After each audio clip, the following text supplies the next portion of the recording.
राधे राधे जी। तो मेरा नाम रत्ना है। तो आप जानते हैं कि हमारे बाके बिहारी जी मेवाड़ क्यों गए थे और किसके लिए गए थे? तो चलिए जानते हैं मेरे साथ। काफी समय की बात है। मेवाड़ की राजकुमारी थी जब कुमारी जी। तो वह एक दिन अपने पिताजी के साथ वृंदावन घूमने गई थी और वृंदावन घूमते घूमते सभी मंदिरों में तो वह बाके बिहारी जी के मंदिर के पास पहुंचती हैं और उसके अंदर जाती हैं। तो श्रीनाथ जी को देख के वो एकदम पागल हो गई। मतलब अपनी सुध-बुध बिल्कुल खो चुकी थी और वो तो अपने पिताजी के साथ घूमने आई थी, तो उनको वापस मेवाड़ भी जाना था। तो मेवाड़ में जाते-जाते उन्हें ऐसा एहसास हो रहा था कि उनका कुछ छूट रहा है यहाँ पे और उन्हें विरह की पीड़ा जो होती है ना, वो उत्पन्न हो गई थी। तो मेवाड़ जाते-जाते वो इतनी मतलब बीमार हो गई, उन्हें वैद्य जी देख रहे, सब देख रहे पर कोई फ़र्क नहीं पड़ रहा। वो दवा खा रही, उनको कोई असर नहीं हो रहा। तो वो अपने पिताजी से कहती है, "पिताजी, मुझे बाके बिहारी जी के पास जाना है।" तो उनके पिताजी उनको आज्ञा देते हैं कि ठीक है, घूम ही आओ, 15 दिन के लिए चली जाओ। तो 15 दिन के लिए फिर से वो वृंदावन आ जाती हैं और वृंदावन आते ही वो सीधे श्रीनाथ जी के मंदिर जाती हैं, अपने ठाकुर जी के मंदिर में जाती हैं और उनके सामने निहारती, उनको देखती हुई बहुत खुश हो रही हैं और आँखों से आँसू भी निकल रहे हैं। मतलब उनका प्यार इतना सच्चा था, इतना पवित्र था कि वो बिल्कुल ही बाके बिहारी जी पे मोहित हो चुकी थी और वो सोचती हैं कि मैं ऐसा क्या करूँ कि मैं हमेशा के लिए वृंदावन रह जाऊँ। तो वो गोस्वामी जी से बात करती है कि आप लोग तो इतनी सेवा करते हैं, तो मुझे भी कोई सेवा दे दो। तो गोस्वामी जी कहते हैं, "जो काम तुम्हें सबसे अच्छे तरीके से आता है ना, तुम वो काम करो, तो वही तुम्हारी सेवा होएगी।" तो जब कुमारी जी सोचती हैं, "मुझे तो सबसे अच्छा चौसर खेलना आता है।" क्योंकि वो महलों में पली बड़ी थी, तो वह काम-धंधा तो कुछ आता नहीं था। तो चौसर बहुत अच्छी खेलती थी वो और बहुत महारत हासिल करी थी उन्होंने उसमें।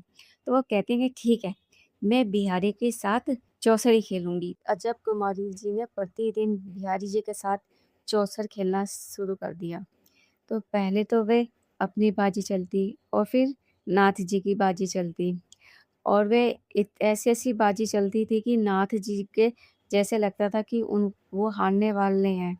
तो उनके पसीने छूटने लगते थे, पसीना उनकी मूर्ति से टपकता था और जब वो जीत जाते थे क्योंकि अजब कुमारी जी जानबूझ के नाथ जी को जिताती थी और जब उनके मूर्ति पे जो मुस्कान आती थी और उनकी जो दंतावली थी वो नज़र आती थी, उनके दाँत नज़र आते थे।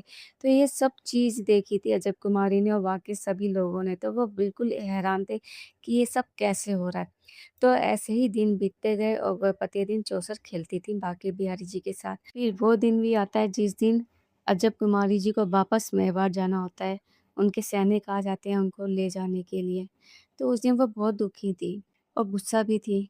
तो वो फिर एक आखिरी बार नाथ जी के साथ चौसर खेलती हैं और वो कहती हैं, "इस बार ना तुम्हें जीतने नहीं दूँगी। मैं खुद जीतूँगी और हर बार मैं तुम्हें जिताती थी ना, इस बार नहीं, इस बार तुम हारोगे।"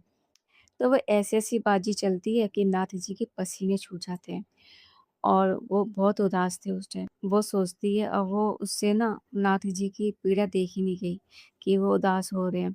तो वह आखिरी दाँव ऐसा चलती है कि वो नाथ जी को जिता देती है और नाथ जी को जिता के उसकी आँखों से आँसू बहने लगते हैं।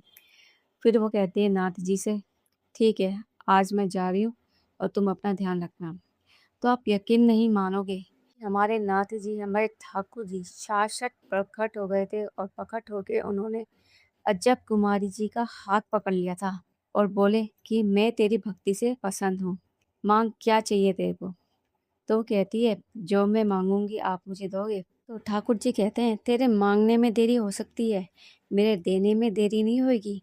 तो वो कहती है कि आप हमेशा-हमेशा के लिए ना मेवाड़ आ जाइए, ताकि मैं रोज़ आपके दर्शन कर सकूँ। हमारे नाथ जी, हमारे ठाकुर जी अजब कुमारी के लिए मेवाड़ में स्थापित हो गए हमेशा-हमेशा के लिए। तो यही हमारे बाकी बिहारी जी की लीला है। तो भक्ति करो तो ऐसी कि भगवान खुद हमारे साथ चलें। हमारे नाथ जी को, हमारे ठाकुर जी को क्या चाहिए? प्रेम भाव, सच्ची भक्ति और जहाँ प्रेम भाव होगा ना, जहाँ भक्ति सच्ची होगी, तो हमारे नाथ जी खुद चले आएँगे हमारे पास। हमें उनके लिए कुछ नहीं करना पड़ेगा, वो खुद आ जाएँगे। बस भाव अच्छे रखिए। अपने मन में विश्वास रखिए। तो बोलिए राधे राधे जी।